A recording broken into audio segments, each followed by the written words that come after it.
नमस्कार 99 न्यूज़ में आपका स्वागत है। मैं हूं शंकर कुमार। बाघमारा बीसीसीएल ब्लॉक 2 परियोजना के काम को आज एटक के बैनर तले स्थानीय रैयतों ने बाधित कर दिया, जिससे परियोजना का काम पूरी तरह से ठप है। रैयतों की माने तो 1995 में बीसीसीएल ने इनकी जमीन अधिग्रहण किया था। उस समय यह तय हुआ था कि 2 लोगों को नियोजन दिया जाएगा, पर आज तक स्थानीय प्रबंधन ने टालमटोल का रवैया अपनाते हुए किसी को नियोजन नहीं दिया है, इसलिए परियोजना के कार्य को बाधित किया है। हालांकि प्रबंधन वार्ता के लिए पहुंचे थे, पर बात नहीं बनी। फिलहाल अविलंब नियोजन को देने की मांग पर डटे हुए हैं।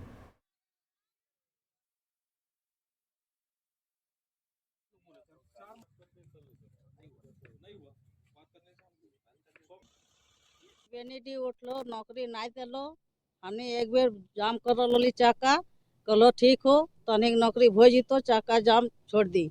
हमने 7 बजे से 2 बजे ला हमने चाका जाम तबरी हम छोड़ दिली। 15 दिन टाइम ले लो, 15 दिन में कुछ नहीं सुनवाई भेलो। फिर आधे 3 महीना के बाद फिर कहलो बोल चाका जाम कर।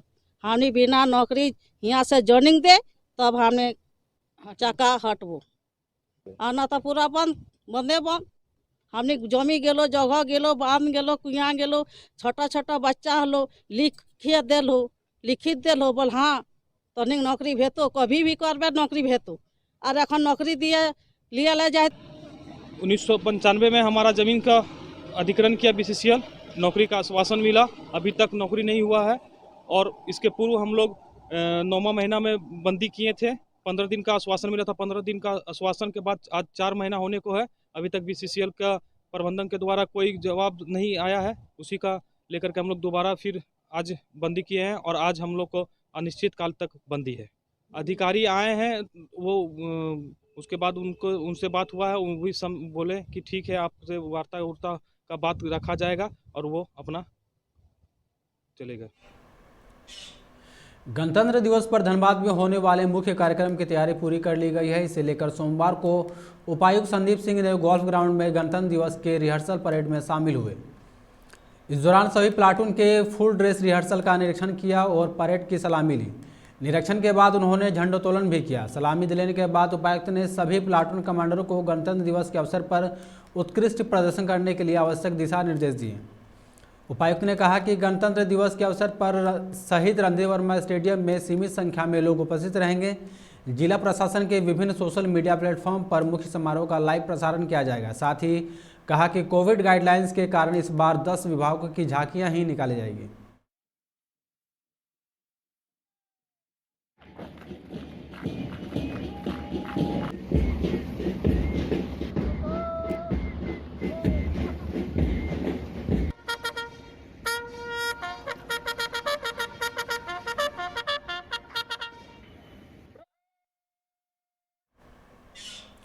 गणतंत्र दिवस के अवसर पर शहीद रणधीर वर्मा स्टेडियम में होने वाले झंडोत्तोलन के मुख्य समारोह की तैयारी पूरी कर ली गई है। बता दें कि यहां झंडोत्तोलन धनबाद उपायुक्त करेंगे। इस कार्यक्रम में परेड के साथ साथ विभिन्न विभागों की झांकियां भी निकाली जाएगी। मुख्य समारोह में उपायुक्त संदीप सिंह सुबह 9 बजे और समाहरणालय में 10:10 पर ध्वजारोहण करेंगे। एसएसपी कार्यालय में 10:20 पर, एसडीओ कार्यालय में 10:30 बजे, मिश्रित भवन में 10:40 पर झंडोत्तोलन किया जाएगा। जबकि रेड क्रॉस सोसाइटी भवन में एसडीओ 10:50 में, पुलिस लाइन में एसएसपी 11 बजे और SDM law and order Gandhi सेवा सदन में 11:30 बजे ध्वजारोहण करेंगे।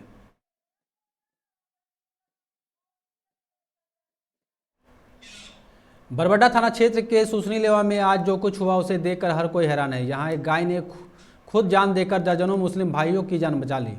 यह देखकर हर कोई हैरान था। हुआ यूं कि सुसनीलेवा मुस्लिम मोहल्ला में स्थित मस्जिद में आज सुबह नमाज अदा किया गया था। ठीक उसी समय मस्जिद के बाहर 440 वोल्ट का तार खंभे से टूटकर सड़क पर गिर गया। बिजली के तार में करंट प्रवाहित हो रहा था, जिसका किसी को इल्म नहीं था।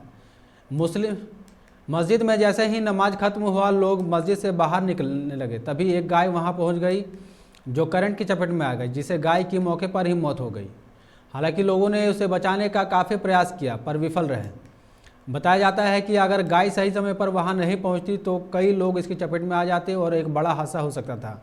अब इस गाय की मौत से मुस्लिम समुदाय के लोगों में शौक है। घटना के बाद स्थानीय गौतम मंडल ने इसकी सूचना बिजली विभाग को दी, तब जाकर लाइन काटा गया, जिसके बाद आवागमन सुचारू हो सका।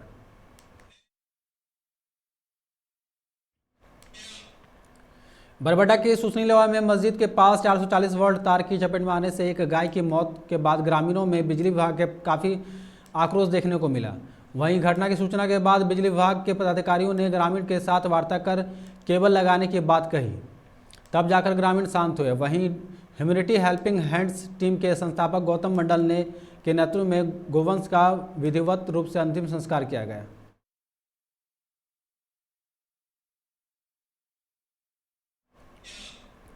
धनबाद के रेलवे हिल कॉलोनी में आज सुबह आग लगने से लाखों रुपए के केबल जलकर नष्ट हो गए। स्थानीय लोगों ने आग की सूचना आरपीएफ को दी, जिसके बाद आरपीएफ की टीम ने मौके पर पहुंचकर आग पर काबू पा लिया है। नहीं तो बड़ी घटना से इनकार नहीं किया जा सकता है। बता दें कि पहले भी उक्त स्थान पर केबल में आग लगने की घटना हो चुकी है, जिसमें रेलवे प्रबंधन ने जाँच की बात कहकर मामले को ठंडे बस्ते में डाल दिया था। आज एक बार फिर केबल में आग लगने से घटना हुई, जो किसी साजिश की ओर इशारा कर रहा है।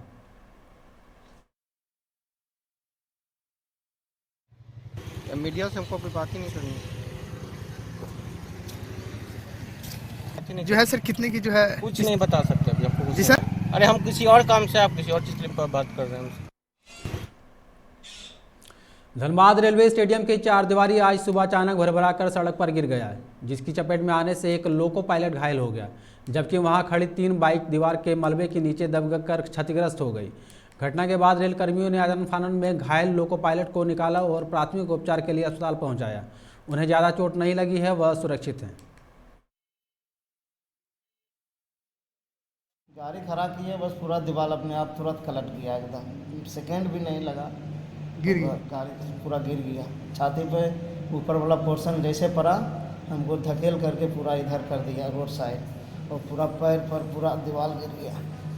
आपकी गाड़ी भी तो दब गई है। गाड़ी इस तरफ की दीवार साइड में। आप रेलवे में क्या है? Loco pilot. यहाँ पे बाउंड्री गिर गया। कितना बजे?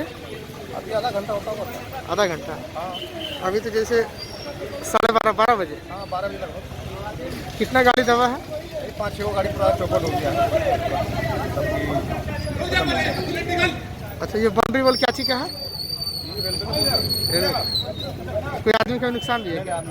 बाउंड्री सारा गिर गया है, गाड़ी इधर लगा हुआ था रोड के किनारे, उस पर बाउंड्री सारा गिरा है, तो बहुत सारा गाड़ी नुकसान हुआ है।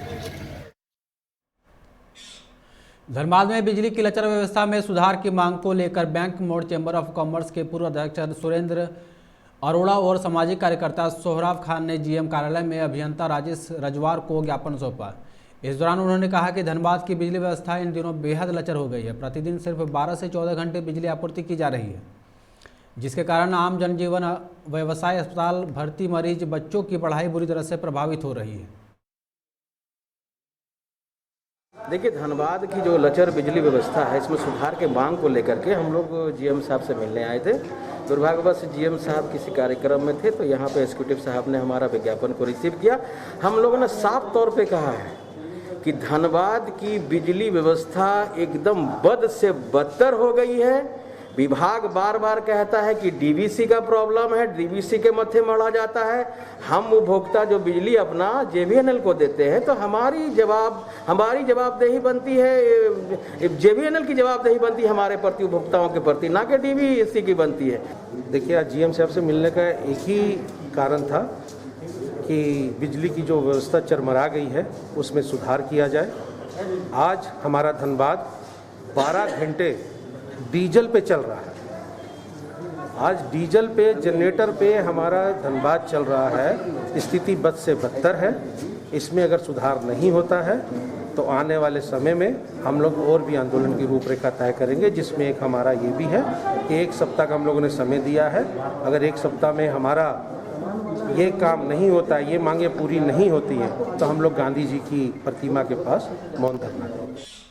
बोकारो उपायुक्त कुलदीप चौधरी ने आज सदर अस्पताल का निरीक्षण किया। इस दौरान उन्होंने ओपीडी काउंटर के सामानों कार्टून को देखकर नाराजगी जताई। उन्होंने मरीजों से अस्पताल प्रबंधन की ओर से दी जाने वाली सुविधाओं की जानकारी ली। कई मरीजों ने समय पर भोजन नहीं मिलने की शिकायत की। इस मौके पर डीडीसी जय प्रसाद, किशोर प्रसाद, डॉक्टर जितेंद्र कुमार, कोविड के नोडल पदाधिकारी डॉक्टर एनपी सिंह सहित कई लोग मौजूद थे।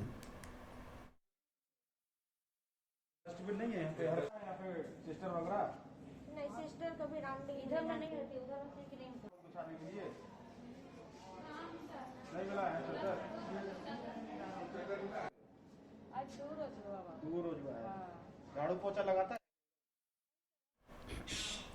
गिरिडीह के बेगाबाद अमजो गांव में अपराधियों ने एक महिला की हत्या कर दी। आशंका व्यक्त की जा रही है कि हत्या से पहले महिला के साथ दुष्कर्म किया गया है।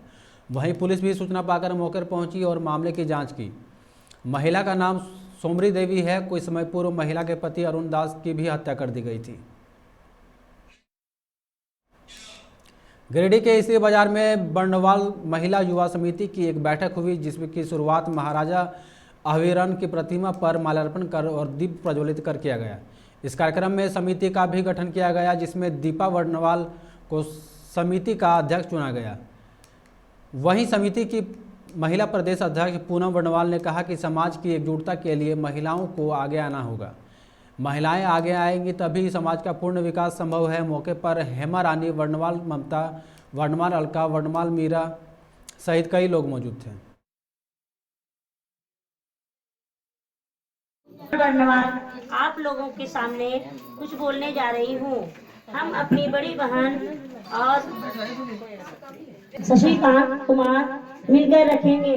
कहते हैं पूनम दीदी के नाम एक शायरी कहते हैं, हार को जीत की एक दुआ मिल गई, हार को जीत की एक दुआ मिल गई, जैसे तब की मौसम में ठंडी हवा मिल गई। आप आए पूनम दीदी, यूं लगा जैसे तकलीफ को कुछ दवा मिल गई। झारखंड के स्वास्थ्य मंत्री बन्ना गुप्ता रिम्स के जन औषधि केंद्र का उद्घाटन करने पहुंचे, जहां अचानक एक महिला मंत्री के पैर पर गिरकर न्याय का गुहार लगाने लगी।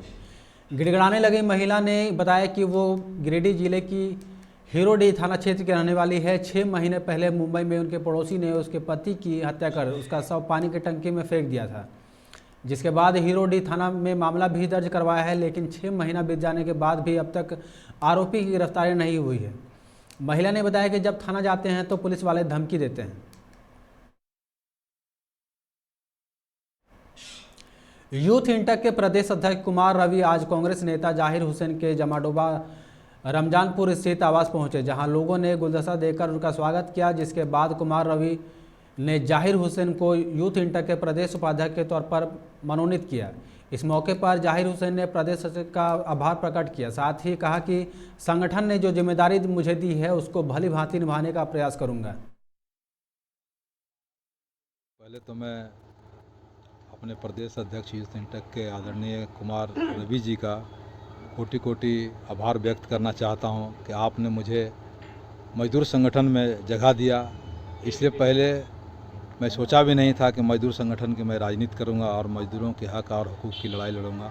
मैं इनको सब मैं दोबारा इनको सहृदय आभार व्यक्त करता हूं। साथ ही साथ जो इनका निर्देश होगा मजदूर संगठन को उत्थान के लिए हम दिन और रात एक करके उनके हक के लिए लड़ाई लड़ेंगे और उनको न्याय दिलाएंगे।